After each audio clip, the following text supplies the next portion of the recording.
नमस्कार बंधुगण। आज मो चैनल को आपण मानकु स्वागत अछि। आज आमे बनेबा चिकन कषा, से भी बिना तेल रे। गोटे भी टोपा भी तेल लागिबो नै। तो सेति प्रथमे चिकन टाको धोई दे नेबा। सेतिरे किछि प्याज संडा, कटा धनिया आउ हळदी गुंड, लंका गुंड, जीरा गुंड, धनिया गुंड पके दबा। तापरे आमे पकेबा किछि लूण, आवश्यक अनुसार लूण टिके पके दबा। तापरे किछि कटा पियाज पकेबा। गोटा कंचा लंका को मध्य फाळ करिकिरी पकेबा। तापरे सेथिरे आमे दही नबा। दहीर मात्रा टिके आमे बेसी परिमाण रे रखिबा। ए आइटम रे टोपाटे भी तेल यूज हेइनी। आपण एमती बनांतु बहुत टेस्ट लागिवो। जणा ही पड़िबोनी जे तेल एथिरे पड़िनी कहिकिरी। तापरे अदा रसुण बटा मध्य टिके आमे देई दबा। तापरे सब मिस गोळेई दबा। भलरे मैरिनेट करिबा।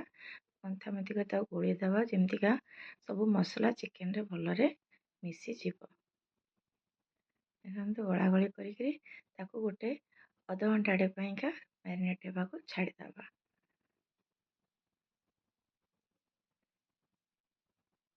करिकी ताको घोड़ेइकिरी रखि दियंतु आधा घंटाटे पाइ। तापरे आमे एपटे कढ़ेई नबा। कढ़ेई रे कटा पियाज पकेबा।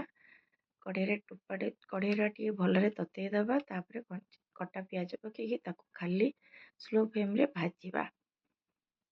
से आपे आपे पियाजटी नरम हेइजिवो। गरम रे से आपे आपे पियाजटी गरम हेइकी सॉफ्ट हेइजिवो।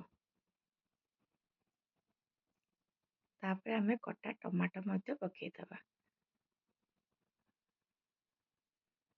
टमाटो पकेई ताको मध्य भलरे पियाज सहित भाजीबा। टिके समय भाजी हेला परे सेतिरे आमे किछि लूण देई दबा जेथि पइका टमाटोटी मध्य सॉफ्ट हेइजिवो। देखंतु भलो भाबरे भाजी किरी ताको एमती टमाटो जाको को भांगी दबा। छोट छोट काटिले शीघ्र सॉफ्ट हेइजिवो।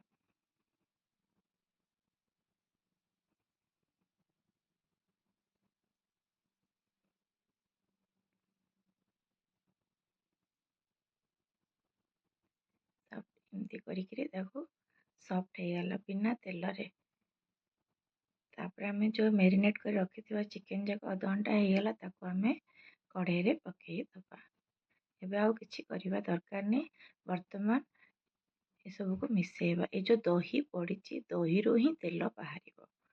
सेई तेल रे ही चिकन टी हमर हेइजिबो। आउ एक्स्ट्रा तेल दबा दरकार नै। एबे सब जाको को मिसेइबा। देखो भलो भाबरे मिसेइबा। आमे मैरिनेट समय सब किछि पके तापर घोड़ा घोड़ी करी तापर रखिबा। मीडियम फ्लेम रे बसेइकिरी आधा घंटा बसेइबे। स्लो रे देखंतु रेडी हेइजिवो आपनकर चिकन कषा, से भी बिना तेल रे। आपण करिके खांतु निश्चय बढ़िया लागिवो। रहिली धन्यवाद।